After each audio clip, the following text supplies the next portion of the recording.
Welcome back to our coverage of the European LCS semi-finals, where G2 is just one win away from the seat in the spring finals. Vedius, Wunder played really well in that. Yes, he did. Wunder is a really good top lane. He is. If you had not figured that. Statistically, performance-wise, he's handsome. He's got everything going for him. He's played really well this game. And I've been really impressed with overall with what he's been able to do in this game so far. And so far, he's kind of been like one of my MVP performers kind of players. I would agree with that. I think he's been put on carries and he's really stepped up to that mantle. Having the GP, having the Swain a couple of times. It's definitely worked out well for him. I do wonder if you just ban the Swain. Might work out well if you want to win the draft in terms of being Splyce. So, I mean, it's interesting that you say that. Because I'm waiting for a Q. Yeah, you keep talking. You have to keep talking until the Q comes in. So we have and a then cool... we get Q. Yeah, We've got a cool thing that we're going to talk about as soon as we're queued to talk about it, which is now, Vedius. Yes. Splyce have their backs against the wall, and we want to know what you think they should do next. Tweet at LOL Esports with the hashtag #BanSwain or the hashtag #BanSwain, and we'll see what they do in their draft. I mean, they have quite a few options available to them, I think. It might be a very strong option. Tough decision, I admit. Now, they are on blue side, so maybe they hashtag... Leave Swain open. They hashtag pick Swain. But we shall see. I mean, I do feel like the first two options were pretty compelling. So we'll see how we go. Jumping into draft relatively soon. Splyce, they will be on the blue side as they have side selection in game 4. And G2 are on the red side. So we also get the best champion select music. I'd love it if they changed it once for you and just like, I know you love the 4th game champion select music, but kaSing's ban coming out from Splyce to start it off. G2 are going to get rid of the Zac, and now the question is, can the coach of the split play around the possible Swain ban from G2? Tom Kench next from Splyce. Okay, ladies and gentlemen, listen, the music is building. Oh, G2 with the Swain ban! There it is. That is totally unexpected. Totally unexpected, the respect being shown. I was hoping they would delay it a little bit more and then we could build up, but we still have 2 more bans left. The music ramping up towards the final ban. Make sure you tweet at us with what G2 need to do to win. Hashtag #BanSwain or hashtag #BanSwain. Except they've done it now, so it's hashtag. But yeah, but that's what they needed to do to win. Focus now onto Wadid. They've taken him off the Thresh, they've taken him off the Tarm. I'm curious as to where he goes to next. During the regular season, his most played champion has actually been Braum, so I'm sure he's happy to bring that one out. Splyce get themselves the Camille, though. Wunder last week, he had an immaculate performance on the Camille. It's definitely a big comfort pick for him, and we get to see carry versus carry. Odo, he's been on Sion, he's been on Gnar. Now he's on a true carry up in the top lane, and a part of me feels that we could see the Vladimir come out from G2. I was talking to Odo the other day, and he was telling me about Vladimir as a champion and what champions he's good into, and he feels that Camille is one of those champions that doesn't really have that many weak laners, but Vladimir is someone that can do pretty well into her because in lane, she's strong due to her poke, but Vlad can match that with the amount of sustain that he has available to him. So we'll see where they prioritize. Meanwhile, G2 will look in their bot and mid. Yeah, Ryze for PerkZ in the mid lane, and Braum for Wadid, his most played, 3 and 4 on that across the split. Odo is undefeated on the Camille, 5-0. We'll have to see if he is able to carry his team to a 2-2 scoreline. Remember, 5-0. 5-0. Wow, impressive scoreline there for Splyce. Ooh, remember that back in it's actually been in both game 2 and game 3. The Trundle has been taken away from Xerxe. Immediately going to go back to it. Considered a good pick into both the Skarner and the Olaf, which have been 2 of the most popular junglers for Jankos so far throughout this series. So Splyce here have the option of going for something like a support or an AD carry. They'll lock in the Jhin for Kobbe. It's his 3rd time playing that split. So like, there's a lot of denial here from Splyce. They've taken Wadid off of 2 of his seemingly best performing supports so far. They've taken away the Jhin from Hjärnan. They've also gotten a carry for Odo in the top lane. Like, everything seems to be going pretty well for Splyce in the draft. Getting themselves that blue side seems to be doing wonders for them. However, G2 will still be pretty happy with this. They've got Ryze for PerkZ in the mid lane. You've got Jankos on his Skarner, which he's played very well across the last 2 games. There's a lot of opportunity for G2 to make those plays. I feel like I want to see a Galio ban here from G2, because even though Galio did receive a couple of nerfs, I believe it was on 8.5, and his priority has certainly fallen off, Galio plus Jhin, Trundle, Camille is a really devastating combo. And we do know that Splyce can look to play through their bottom lane. We know they have the ability, but they can also play through top if you have that Galio Camille kind of combo. So if I was G2, I would look to try and play safe and just take that one off the board, not run the risk of Splyce having it available. Instead, it is going to be the Morgana ban. I expect Splyce to ban out Caitlyn here as well. They've removed the Sivir, Zaya's out of the pool. They've taken the Jhin for themselves. They would force Hjärnan onto something that he has not played yet this series, but still a couple of other options for them. Could go to something orientated at the top lane if they want Odoamne to be on a safer carry up there. Instead, it's going to be the Ezreal, so accepting that Hjärnan could take the Caitlyn for himself. Could go for Caitlyn, could also go for Varus is another one. Kogbe is another option available to him as well, if he did bring that out in the final week. Oh, okay, so he's going to go for the Trist. Will struggle in lane up against the Jhin. We'll talk a little bit more about it once we get into game, but has been one of Hjärnan's most successful AD carries, and during the regular season, when he got this champ, is when we really saw the best performances from him. Yeah, he's very good at it when he pilots it effectively, but you do have to remember she was nerfed on 8.5. Attack range in lane was reduced, bit of a buff to her damage in the jumpy one as well. Cassiopeia locked in here for Splyce. Expect that to go to Nisqy in the mid lane. Into the Ryze. Has played it once already this split. So strong skirmishes coming out from Splyce. Bit of a 1-3-1 coming into fruition. I wonder if they will go for... Ooh. Shen support. I would imagine it's a Shen support. And then, oh, Fiora. Yes, the skill matchup. Wunder versus Odo, Camille versus Fiora. If Wunder was ever going to send a message, this would be it. G2 drafting themselves a very solid 1-3-1 comp. You have the Skarner to get early leads and look for early plays, whereas Splyce, they also have a strong early skirmisher. Very strong 2 versus 2 in both mid and top. They should have lane priority in both those lanes as well, along with the bot lane too. Splyce should be the team that has that strong early pressure.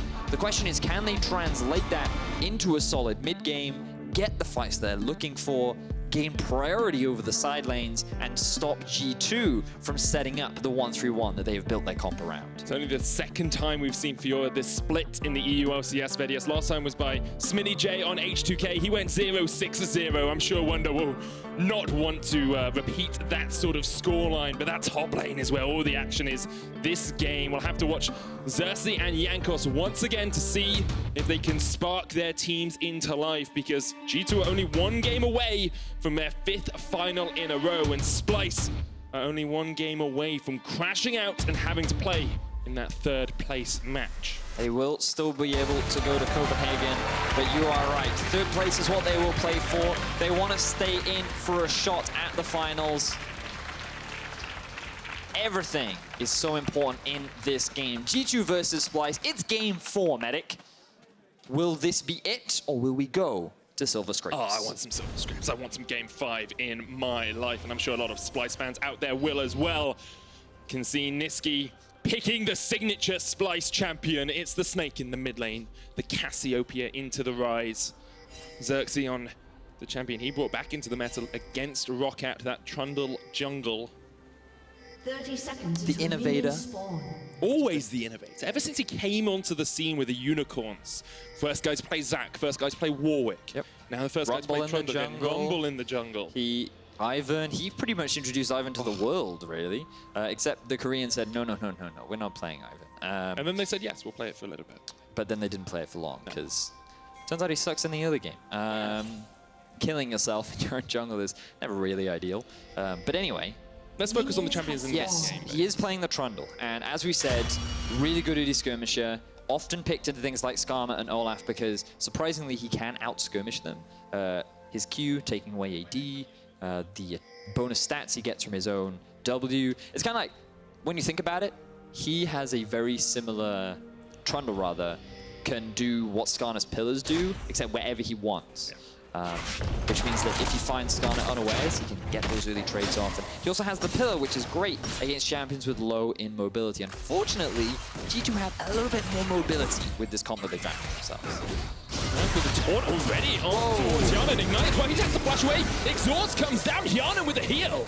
And Splyce go incredibly aggressive early on. Wadid gets the stun off, but Hjärnan has been forced out of this lane entirely. So we did talk a little bit in draft about how you will struggle as a Tristana, but look, no summoners. Jankos is around. Pings are coming down though. Splyce recognizing the potential gank. The ward goes out, they see him, they know what's going on. Now Odoamne level 2.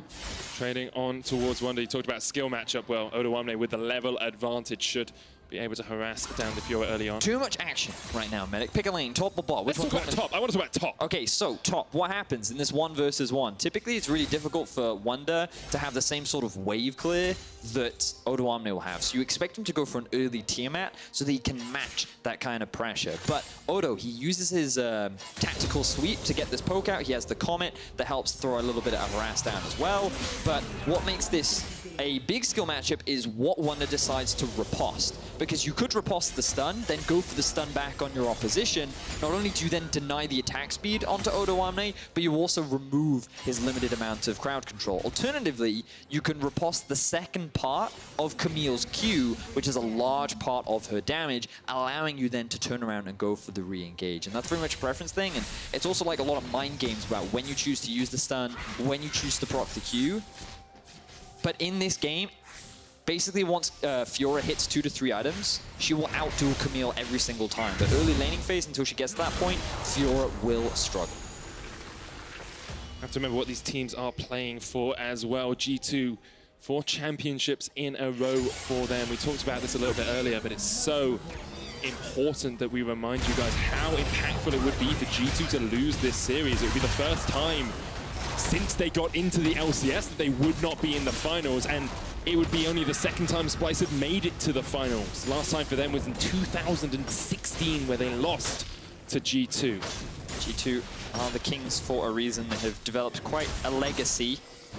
They're looking to maintain it with a brand new roster for so long. So many eyes were on Sven and Mithy. It was always that duo that would be the primary catalyst for taking G2 for so far, but PerkZ has proven that it wasn't just them. He was a large part of it, and now with this new roster, they are 1 game away from securing it, while Splyce continue the battle. As you rightly identified early on in this series, the last time these 2 teams met was last split. It was in a quarterfinal. It went to all 5 games. It was a nail-biter, and many fans are expecting that with these 2 rosters, we're going to see the same thing. Xerxe standing on a ward, has been on a ward for a while. You can see that kaSing knew Jankos was up towards the top side of the map, all backing. He pushed forward, tried to get the Scryer's bloom and cleared out any vision in the G2 jungle, but after that heavy summoner level 1, we're not really seeing too much more of it. PerkZ pushed in the mid lane, came across to force Xerxe away. And it once again settles down to this tension that we have had across this series, Vedius. Also just a bit of a slow early game. No, tension. I mean, there's a lot of slow scaling. is a word you can use, but tension is a better word. I mean, it's so tense. I understand, but feel the intensity. I get that. Can you feel it in your bones? No, not really. Okay, well. But I mean, it's scaling. Remember that, scaling. Tense scaling. I mean, you've got a tier on both mid laners, so I mean, maybe they're a little sad, and once they've dried the stack it quicker. All right, that's fair. You're allowed to feel different things to eye, but so far things very even. Yeah, as expected, I think, in the early game. After that an initial foray in the bottom lane, we haven't really seen too much more action down there because they both know they could get ganked by the jungler. They could get caught out, yes. Especially when your AD carries are low mobility like the Jhin. But it's pretty crazy how strong Shen is, like, just in early levels. He lands a taunt, he does so much damage. He has just a lot of damage baked into his kit as well. I mean, the steroid he gets if his sword passes through a target as well is pretty nuts. And yeah, so you want to be afraid of him in the early levels, but like after the nerfs to Tristana, typically she is just a little bit weaker. The range nerf really did hit her. I think we looked at it the other day. She gets back to normal at around level 5, level 6 is when she has a decent range, and it's not too bad for her. But very early levels, as we saw from the previous trade, it gets pretty rough. Riposting the damage there. Wunder's going to trade back here with a grand challenge, and Odo has to flash away. Jankos once again trying to catch out his former brother. Surprised he didn't go for that kill, especially with Jankos on the way, and the fact that he had flash available. Surprised he didn't go for that, but still, he's going to be happy with the fact that he got a flash out from Odoamne now. PerkZ, early flash, yeah, because of the miasma, you will not be able to flash out from that. And with a pillar coming through too, like that is, I believe you were actually in a game with Jankos where you ran the Cassiopeia Trundle duo and you killed a mid laner like 4 times because they could not flash away from that very strong combo. So good respect being shown there from PerkZ. It's just incredibly deadly if you catch them out. And then the next time they don't even have flash, you can just continually push towards them. Wadid, Hjärnan. Xerxe has to secure it. They decided to go for the blue buff instead of the Mountain Drake, but now Xerxe will start it up. Jankos is still up towards that top side, just backing now. So this. They don't have the pressure bot. Like, it's a Jhin Shen. They've already proved that they are so much stronger in the 2 versus 2. They're giving this one away. Jankos, his eyes are on trying to get Wunder ahead. And there is no vision right now. Here he goes, Predator pot.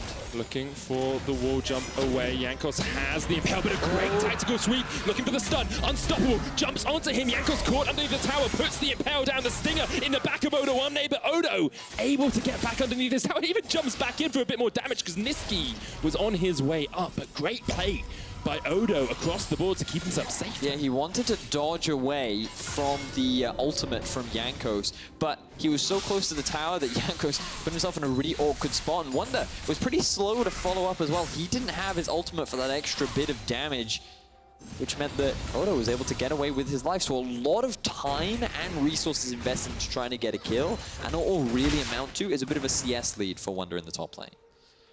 Talking about CS leads, I want to look at this mid lane because Nisqy is actually amounted about 13 farm ahead of PerkZ, who across the course of the season has been one of the stalwart carries for G2, known for having his lane kingdom. This series hasn't been quite as dominant as perhaps people expected him to be against Nisqy. Yeah, but you also got to recognize a lot of his teammates truly are stepping up this game as well, and PerkZ for the most of the season was kind of the one carry that you'd often rely on. Wunder definitely had his moments, but there was a period of time where he was put on all these tanks as well. So expectations were for PerkZ to be the primary carry to help G2, and so far this game, he just hasn't needed to be. He's been very reliable, his Zoe has been very good, he hasn't been insanely lane dominant, and in part that is due to the improvements that Nisqy has made as an individual. But you're right, PerkZ has not been as dominant. But so far, I remember hearing on the Euphoria podcast, I believe that there are 2 bets around PerkZ in this first semi-final. The first one is he will do over-under, and it's relating to he will do 32% of his team's damage across the series. And the other one is that he will die 8 times.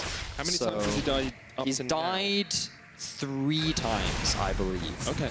And he's at match point, so Splyce have got to get to work if they want to try and get him over that value. It's true. Catching out PerkZ would be pretty beneficial to Splyce, of course. We've seen the pressure that Xerxe can put on towards that mid lane, but at the moment it's all about top for Jankos and Wunder. Going to pop that vital. Odo jumps away, waits for Wunder, and here comes the Stand United as well. They're not actually going to go for the full engage. But I think that's largely because Jankos showed up, in which case Odo didn't feel confident enough to commit. He did have his ulti, and with kaSing there, they probably could have gotten themselves a kill, but that was really good patience there from Odoamne. This is why we talked about it being a skill matchup, right? You can't just waste your abilities, you've got to be very patient. You've got to use the mind games.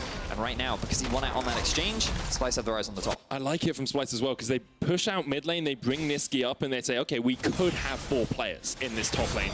Even rotating Kobbe up towards that mid lane, accepting they're going to lose bot tower, but getting the pressure. And I think that's the most crucial thing, because if they just left Kobbe in bot, he was guaranteed to either get dived or deny farm. So they move him up to mid, they also bring Nisqy up to top, and that's just smart lane assignments. They're making sure that everyone can still get farm, resources are being utilized, and that pressure is being applied to the opposition. So Splyce got themselves a bit of an early lead.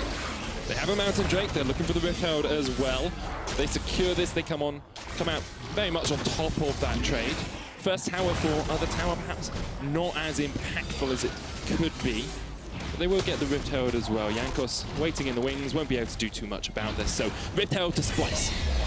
11 minutes in, gold basically even, but CS lead for Nisqy, 15 ahead in that middle lane, even in the bot, even in the top, even in the jungle, even on the supports, or 7 CS lead for kaSing, which is obviously vital for Shen. Very vital. Now he's got his Raptor cloak, he's unstoppable. Ugh. It's pretty much game over at this point, one could say. But G2, their avenue for a comeback. You always have the split push power of Wunder. Remember, he will 100% win out that 1v1 later on into the game. It turns from away from a skill matchup into a, oh, this is Fiora and she pretty much kills everyone. Now G2 looking for a gank and bot. Jumping on towards the center, suppression on Kobbe, once again overextended and taken out by Hjärnan. First blood goes to G2 and they're not done yet. Chasing onto kaSing, great dodge on the winter spike, but the exhaust comes out. Jankos not going to be able to get the stun as kaSing flashes the wall. Ooh, a lot of investment there in the bottom lane from G2. Jankos here flashes in to secure the ultimate, because when Wadid ultied, I believe he got the knockup onto kaSing first and only a slight knockback onto Kobbe, but the action isn't over yet. Roam up top lane from PerkZ. Really good stuff from G2, playing down in the bottom wave, knowing there's no tower there, then roaming up towards the top side. Xerxe's trying to answer this, but he's going to be a little bit slow there. Means they won't get the tower, but they do get some pressure down. I have an interesting fact for you, Vedius. Kobbe has given up first blood more times in this series than he did across the entirety of the split. Wow. 2 times this series, 1 time in the split, and this is how it happened. So you can see the knockup was going to hit kaSing first, so Jankos wanted to make sure that the ulti landed onto Kobbe before he could flash away or potentially get out of that dire situation. kaSing was then forced to flash with the support from Xerxe. He's able to get away himself, but Jankos finding that early kill will extend the goal just a little bit, but primarily the goal there was to put Kobbe behind and help Hjärnan get the resources that he needs to turn into this big carry later on. That's exactly what they're doing, building up towards that infinity edge. Kobbe going towards the Essence Reaver for himself. Full rod of ages on Nisqy, though. He's going to start stacking that up. Top lane, we've got the Tiamat that you talked about for Wunder into a Tiamat Sheen for Odoamne. The Sheen so impactful off that empowered Q that we also discussed for the mid lane here. Odo looking for a row. PerkZ flashes early, Odo flashes in. There's the Hexa Ultimatum as well, and PerkZ is caught underneath the tower. The taunt, the miasma, no place to go for PerkZ. He's dead. Here come the rest of G2 though. Xerxe is going to join it in as well. Wunder teleported in. Wadid down towards the bottom. Hjärnan is going to just rain hell up on the faces of Splyce. Kobbe flashes in. Can't quite kill Wunder. Needs to target the enemy AD carry because at the moment G2 are doing absolute work in this fight. Wadid flashes away. The Glacial Fissure stops Kobbe as well, but the Deadly Flourish will connect. Xerxe with a pillar will clean up the Braum. So it ends up being a 2-for-2 overall. What was initially started by Odoamne diving in the middle lane. Very clutch back and forth. Could have swung heavily either way if it weren't for a few micro decisions, and the Rift Herald being thrown bot as well. Very tense fight, just under 15 minutes into the game. Ocean Drake goes over to Splyce. They'll look for that bot lane tower as well. Nisqy down here is ahead of PerkZ, but PerkZ does have the Abyssal Mask now, so can deal a little bit better with that Cassiopeia. We saw how hard it is to escape the Splyce lineup as soon as they get on top of you. PerkZ paid for it with his life, but good collapse, and Hjärnan once again stepping up on this AD carry, coming in on the Trist, getting the flank off, and using his early lead to get a kill. Yeah, so the pings come out, PerkZ flashes very early again, showing the respect, and then you have the Shen ult plus Camille ult to lock him in place. And there's not really a huge amount the Fiora can do. Also, no, Trundle gets here first, but one day he's not afraid to commit. He knows he has the rest of the team collapsing in. Odo gets shut down, and you think at this point, oh, G2 can win the fight, but Jankos doesn't really have the damage. Hjärnan doesn't really want to stick in the middle of 3 members, and that forces G2 to disengage. Good ulti there from Wadid. I feel like he would have gotten out here if it weren't for the Deadly Flourish from Kobbe, and that means it ends up being a 2-for-2. So honestly, great answer for G2 considering the situation. But a Splyce still end up with 2 kills over their opposition. We've talked so consistently about the 2 carries for G2. Wunder, PerkZ, now Hjärnan stepping up as well. It's taking him a whole split to really fit into this role, but his play on the Jhin in the last game and his play on the Tristana thus this game has looked very, very strong. Many G2 fans were looking for this kind of a performance. Many people were excited. You know, Hjärnan, he's had a lot of great performances in the past. He was formerly of H2K, he's been on Roccat. he even took a bit of a break for a while. You know, he played for Vitality too, back in the split where they last made playoffs. And many people were looking at him and thinking that he could be a big carry. He could provide the role that G2 needed. And it's only recently in these playoffs that we're really seeing that come to fruition. You have to remember who he was partnered up with for a lot of his playoff performances in the past. It was kaSing. The Hjärnan kaSing bottom lane was one to be feared. They took H2K to Worlds. Yes, they got knocked out in groups, but they went there. They went to the World Championships as a duo. They never won a final, though. kaSing's actually never even been to a final. Has Hjärnan never been in a final? No, he's never been to finals as well. Yeah, I didn't think so. So many people just battling for that. Yeah, Jankos, Wunder, Jankos, Odo, kaSing, and Hjärnan, all of them being to semifinals many times. Nisqy, yes, but he's only been in one split. Yeah, I don't really count Nisqy. Let's see how the game progresses. Still very even between the two teams. If you have only just joined us, would highly recommend you go check out the other 3 games that we've had so far. And not just because it's us casting and our voices sound amazing. I mean, that's just the first reason, but also there was some great League of Legends. G2, they've had some pretty impressive snowballs versus Splyce, but it looks like they're not going to get that this time around. They have gone for a little bit more of a scaling aspect with the... ooh, nice sidestep there from PerkZ. But yeah, they've gone more for a scaling aspect with the Fiora and the Tristana. And PerkZ, he kind of has struggled in mid with all the ganks that really have been thrown towards him. He's done a pretty good job of surviving them, but still, fallen behind, still holds on to that mid-tier 1 for the time being. Yeah, he does. AD carries are now in that mid lane as well. It feels like Wunder's got to a point where he can adequately split push into Odoamne. Ravenous Hydra and the Phage completed on Wunder for the Fiora, whereas really still sitting on components on Odoamne. Assume he'll go back and get the Trinity Force pretty soon. And the next objective, a Cloud Drake and the Baron in 2 minutes. With only 1,000 gold between the two teams, it's definitely going to be a big fight no matter how it ends up happening. Just looking across the vision, always important to keep track. You can see a lot of river control gained from G2 on towards the top side. They have 2 primary controllers, and then the rest are kind of lidded defensively towards the bottom side of the map. Whereas for Splyce, they primarily got defensive vision. They're being pushed in by G2. They have to kind of play on the back foot right now, given how strong Wunder is and how much pressure Hjärnan has generated. I kind of look at this comp, and they have the better team fighting. I would argue if they can force G2 to group in the mid game. Okay. So Splyce have the better mid-game team fight. I believe so, but it's like, I want to say they have the better team fight, but then you just kind of comparatively look at the 280 carries. And Jhin's not a terrible team fighter, especially against this comp, but it's just, it's Triss, you know? Super long range, has her own attack speed steroid.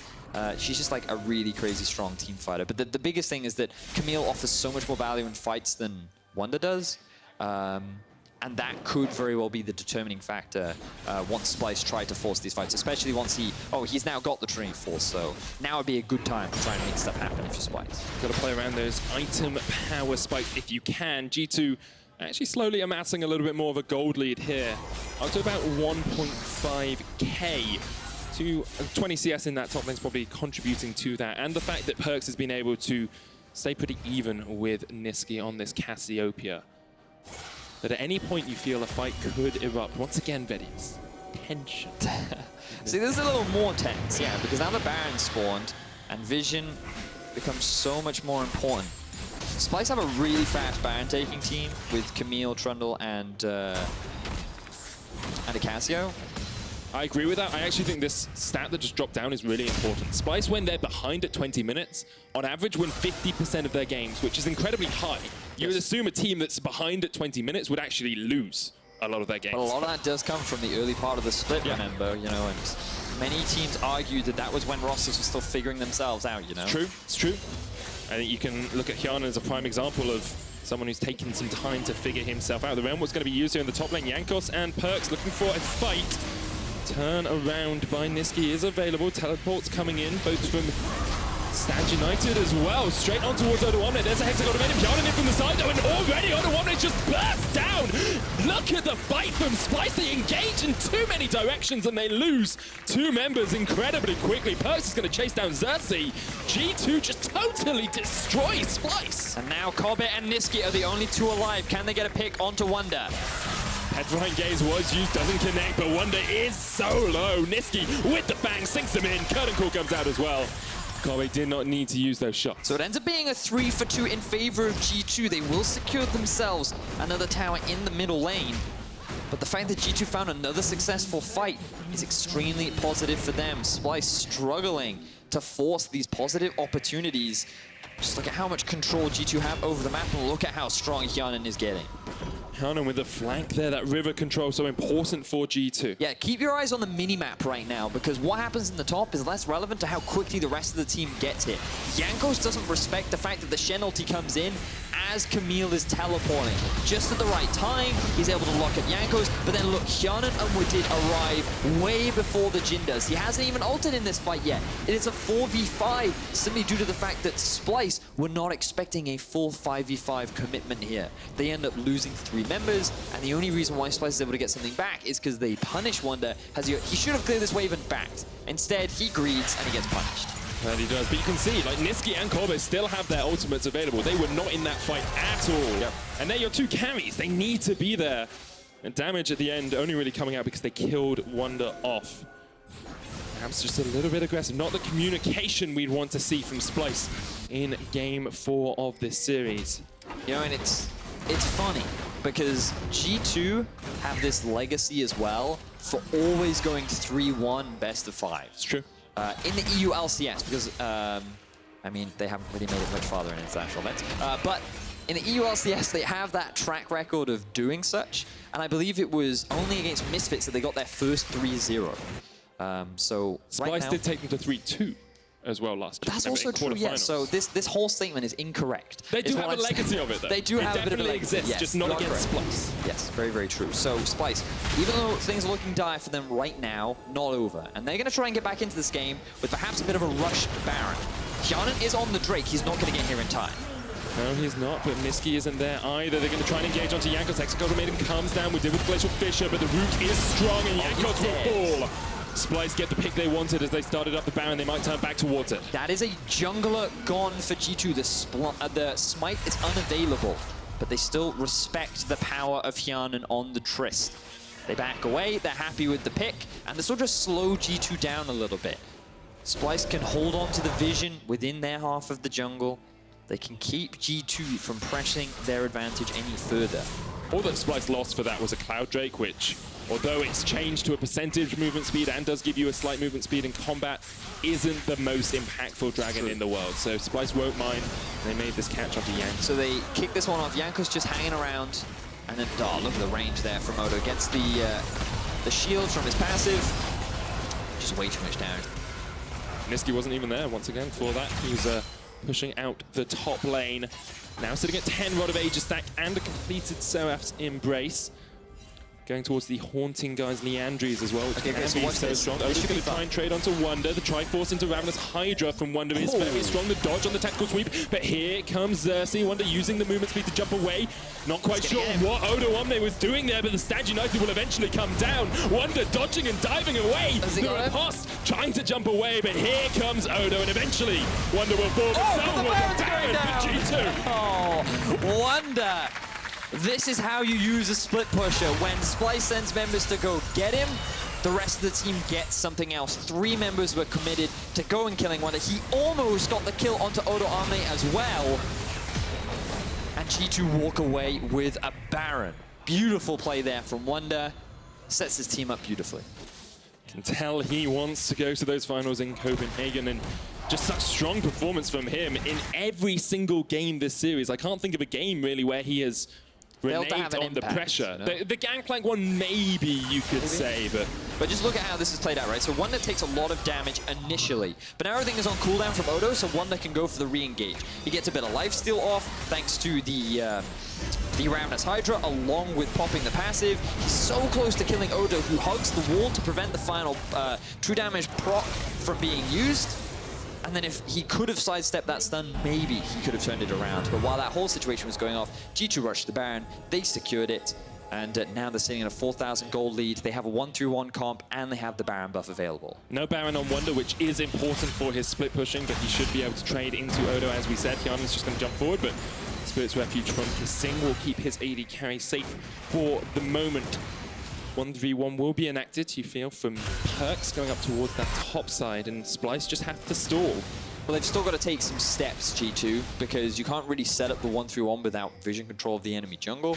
And what you'll note is that Splyce still have a lot of vision around their half of the map. So for G2 to really start sieging onto these tier 2s, they need to guarantee control over it. Ooh, ulti actually being used there from Ryze. Yeah, PerkZ not going to be able to get towards it, but we should have a look at that vision with the bird's eye view if we can, Vedius, because it is so important for G2 to set up this vision control that they're starting to set up.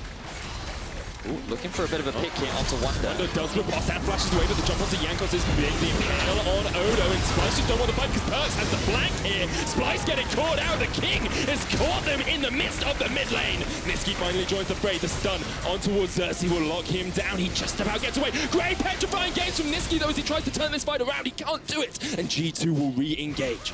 Ooh, G2 looking extremely positive right now. PerkZ getting very low. They have the right set on another tower, but I don't know if they can continue the push. They don't really have the minion wave. They don't want to overcommit. Kobbe is going to get away down towards this bottom lane, just snuck away, but you can see like PerkZ with the flank there. Hjärnan raining down damage from the side as well. It's so difficult for Splyce to find the optimal team fight. They're now 6,500 gold behind, and G2 are knocking on the door of finals. G2. What a great fight once again from them. Hjärnan coming up huge in this final game. Wunder contributing so much as well. He's the bait in this whole setup of the play. And I think Odo wanted to ult onto Wunder, but then the response here from Wadid in the flank from PerkZ, who identified it in the fight, and the work that he's able to do, because Kobbe, he's just forced to run away for the rest of the fight. He can't dish out the damage. You cannot be collapsed upon like that in these kind of fights. And Nisqy, while he gets a good ult off, the Seraph shield keeps him alive long enough to buy time. And G2, they secure themselves another tower. The Baron buff has now worn off, but just the triple threat carry from G2 really coming into effect. Yeah, Odo didn't really have any effect in that fight. As you can see, only 450 damage from him. G2 continuing just to push forward, get that vision control. Only one tower left for them to take, and this has been the story of the last two games. G2 able to just close out after getting a strong early lead. If you're looking at Splyce now, you have to look at Nisqy. 3 items completed on this Cassiopeia. Looks like he's building towards a Rabadon's death cap next as well. He is their primary damage output in the next fight, alongside Kobbe, if he can position well in these fights. And even though G2 have lost the Baron, they have so much vision control. Let's bring up the bird's eye view to have a look at how much vision control G2 do have. Oh, they're actually setting a bit of a play in the bottom lane, but it doesn't matter, because what we're looking at is the vision right now. And this is what G2 sees. They have so much control over the entire map. It makes it so easy to just rotate from lane to lane. And let's flip over to Splyce. Let's see what they have. Nothing.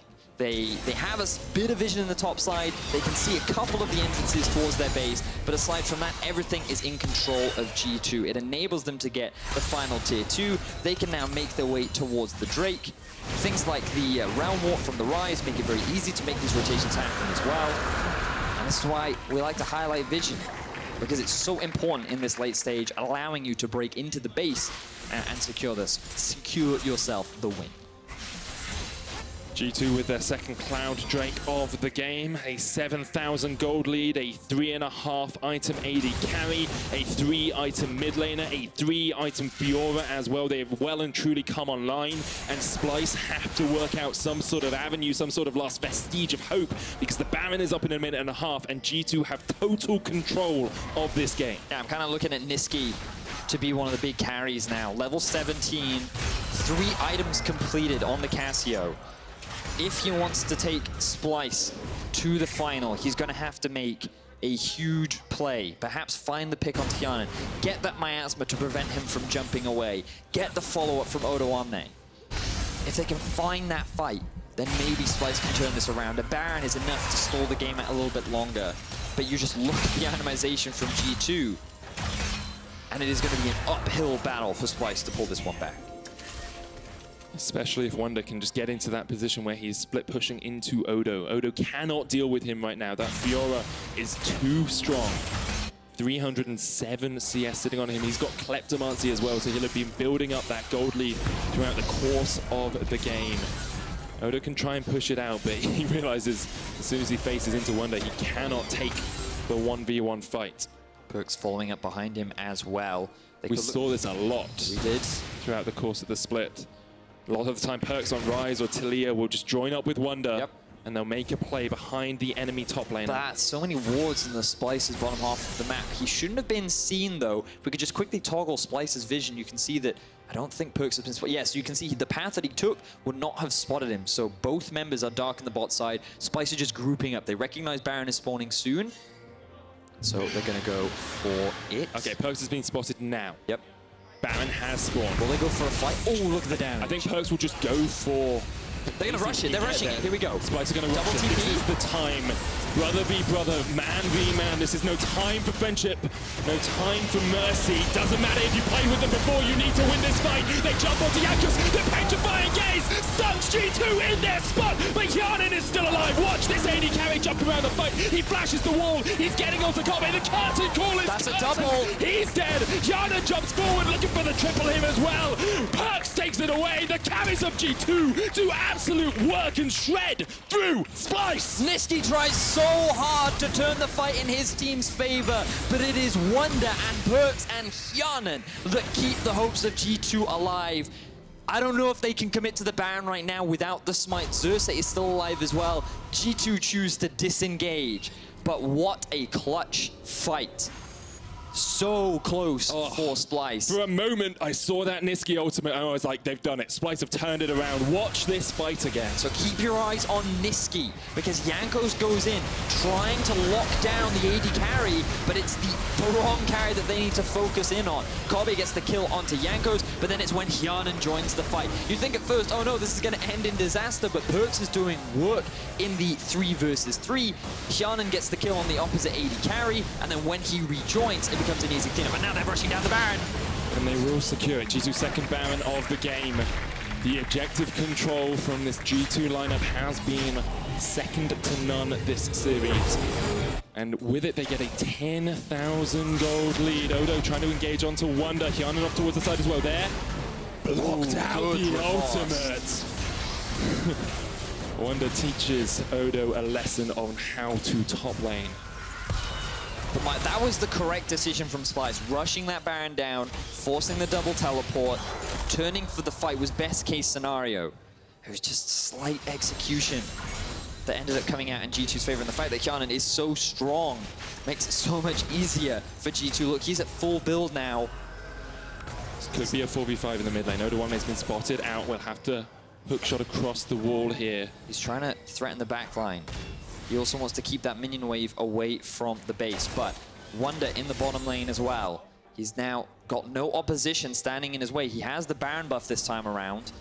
He's going to walk those minions into the base of Splyce. Nisqy can come across and deal with some of these. No banner of command on the side of G2, so they don't have Bob, the bannered up minion, to help them out. Odo's still looking for the flank as he clears out his jungle. Hjärnan's going to push in with the minion wave in the mid as well. His tower will fall incredibly quickly. Tristana so good at it. The inhibitor broken. G2 break into the base. Walk taking him down towards the bottom lane as well, but PerkZ does not follow up, just trying to push away Splyce. And they will take the mid lane inhibitor. Odo, possibility of a flank here. Hjärnan's going to jump away. The Glacial Fissure used as well. Meanwhile, PerkZ can just try and rotate down towards this bottom side. Odo jumps in. The deadly blow is the root. The Hexag Ultimatum is a lot of damage onto PerkZ, and the King is dead. And now G2 have to try and retreat from this because the bangs are sinking in from Splyce. Here comes the curtain call as well. Catches only onto Hjärnan. G2 are forced back and Splyce hold on to hope in this game. Ends up being a 1-for-1, which is the best case scenario for Splyce, but they do end up losing their inhibitor. Fortunately, that's all they lose. The bot tier 3 stays alive. The top tier 3 was in no real threat. Killing PerkZ is definitely something they're going to want to keep doing, especially seeing as Wunder really just struggled to have a lot of impact in these fights. I feel like that miasma makes his life almost impossible to get towards the backline, but then Hjärnan is compensating so much. What Wunder lacks in these fights, Hjärnan brings tenfold, and we'll be able to see it in the next few moment. So PerkZ, he gets a lot of damage down to kaSing. The ult being whiffed by Wadid really does hurt them in the following fight as Odo then commits. The chain CC spreads everyone apart, allows him to focus down the frontline Ryze. But then notice how hard it is for Wunder to really get onto the backline because Nisqy positions in a way that's constantly threatening him. And he just really struggles to get onto the low mobility Jhin, especially with a Shen standing in the way. So Elder Drake on the cards. Both teams have 2 dragons. G2 would be the very speedy boys if they got it. Yep. Equivalent of 3 Cloud Drakes. Splyce, on the other hand, just want to stop G2. Remember, there is true damage on that Baron buff as well, so that's what G2 will be looking for. They can take the Elder. Lane priority. Bot lane is pushing in favor of Splyce, which PerkZ is about to answer. Top lane is pushing in favor of G2. Rush this down. Xerxe, he doesn't have vision. Doesn't have the flash either. 7,000. They're going to finish it. Pushing forward, 5,000 left on the Elder. Now he'll realize it's being done. The curtain call comes up as well, but just looking to steal it away. Doesn't quite get it. Here comes PerkZ on the flank. Very close. PerkZ on the flank, but the miasma's going to ground him in place. Look at the damage, though. It's all going to land onto Nisqy, and G2 are just going to clean this one up. They get 2. They're looking for kaSing as well. Hjärnan with the leap forward. G2 get the kills. A double for Wunder, and that should be the game. No one is standing in G2's way anymore. PerkZ gives his life for his team, and it should be worth it. Elder Drake, 4 members alive. G2 have the series in their eyes. Splyce thought they could take down the Kings, but when you come at the Kings, you best not miss, because G2 will eat you alive, and that's exactly what they've done in this series. The 3-1 curse remains on G2. Jankos is going to finals. G2 are going to finals. Odo is going back into the jungle because he can't do anything here at all. The G2 dynasty continues as they make their 5th final in a row.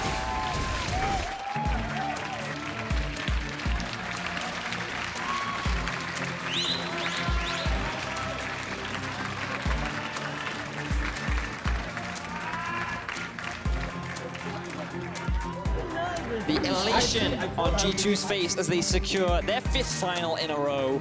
PerkZ continues his own legacy of failing to miss a final. What a way to do it. 3-1 to G2. Splyce, they showed their team fighting prowess in game 1, but then for the following games, they just could not compete with the improvements that G2 have made. They came in prepared, they came in ready, and they secured their spot in the finals. Superb stuff from G2. Splyce, a story of improvement across the course of the split, but not quite enough when it came to this best of 5. And I think if you're Fnatic and Vitality looking at this G2 lineup, you're worried for finals now, because G2 looks strong in those final 3 games. Well, we're yet to see what Fnatic or Vitality will bring out in tomorrow's semi-final. But of course, Splyce, they will still be playing in that 3rd place match. Still important in that it's a spot at Rift Rivals, while also being a spot, or you're fighting for points to try and contribute to that Worlds participation at the end of the year. But for G2, they're on track to try and secure themselves their 5th EU LCS title in a row. Jankos finally makes it to his 1st EU LCS final. You can see the happiness, but also the relief on his face as he is finally able to make it. And I'm sure many fans are happy because Jankos has a lot of fans. And for a long time, he's been praised as being the best jungler in Europe. He's an individual that is very fun to be around. He's a very happy-go-lucky guy. And he has finally had an opportunity to hold up the EU LCS trophy. I think you look at the rest of the team as well and you say Wunder's going home, he's going back to Denmark to play in the finals for G2. PerkZ is going to his 5th finals in a row, never missed one as a player in the EU LCS. Hjärnan is going to his 1st finals. kaSing is going to his 1st finals. Like Wadid's everyone, first final Wadid, yeah, kaSing is not going to his 1st. It's because I always think of Hjärnan and kaSing together. Wadid is going to his 1st finals in his 1st playoffs as well, so that's very impressive from him. The entire G2 lineup really have fought to earn their spot in the finals in Copenhagen. And it's not been an easy split for G2 either. They've definitely had a lot of ups and downs. They've had a lot of growth to make, and the same can be said for Splyce. It was a fantastic best of 5, and I hope we get the same kind of action tomorrow. Yeah, with G2 qualifying for their 5th straight EU LCS final, we want to know who you think carried the hardest. Our analysts have narrowed it down to Wunder, Jankos, and Hjärnan. So head on over to @LolEsports on Twitter and vote in the Player of the Game poll. Do want to give an honorable mention to Wadid. Yeah. I thought his Tom Kench and the sacrifices he made for his team was very good. I thought his Thresh was exceptional, and I also think he had a great Braum game overall. And while I definitely think that there were stronger impactors, it was important for me that the support got some love this game. It's very important. As a support main, I appreciate you, Vedius. Strange to see PerkZ not on the list, but he didn't have as much impact as the other guys there. It's very, very true. With the action on the stage done for the day, there's not much left to do, but load on into the EU LCS post-game lobby.